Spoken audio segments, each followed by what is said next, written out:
Paramotor তৈরি করে চমক দেখিয়েছেন ফরিদপুরের সদরপুর উপজেলার খেজুরতলা গ্রামের তরুণ মারুফ মোল্লা।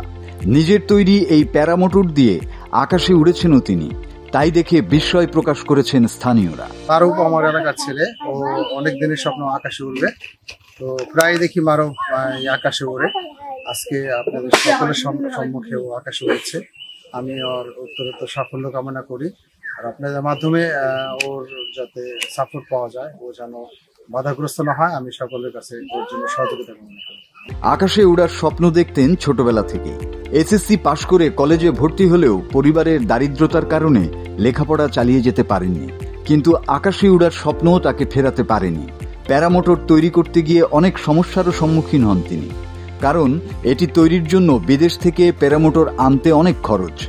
এ কারণে ইউটিউবে ভিডিও দেখে বিভিন্ন যন্ত্র দিয়ে কয়েক মাসেই মারুফ তৈরি করেন নিজস্ব প্যারামোটর। নিজস্বভাবে যন্ত্রাংশ সংগ্রহ করে 6 মাসের চেষ্টায় নিজের তৈরি প্যারামোটর আকাশে উড়াতে সক্ষম হন তিনি। অনেক বকাঝোকা শুনতে হলেও আকাশে উড়ার পরে আনন্দে আত্মহরা তার পরিবারের লোকজন। সুযোগ পেলে আরও বড় প্যারামোটর তৈরি করার ইচ্ছা আছে মারুফের। তাতে এলাকার বিভিন্ন স্থান ঘুরে দেখা যাবে এই প্যারামোটরে ঘুরে। তাছাড়া যে কোনো দুর্যোগে দুর্গম এলাকায় পৌঁছাতেও কাজে দিবে মারুফের এই আবিষ্কার। এর পাশাপাশি এয়ার কুলার ও হাত পা ঘামানোর সমস্যা সমাধানে ইলেকট্রিক্যাল থেরাপি মেশিন বানিয়েছেন এই তরুণ।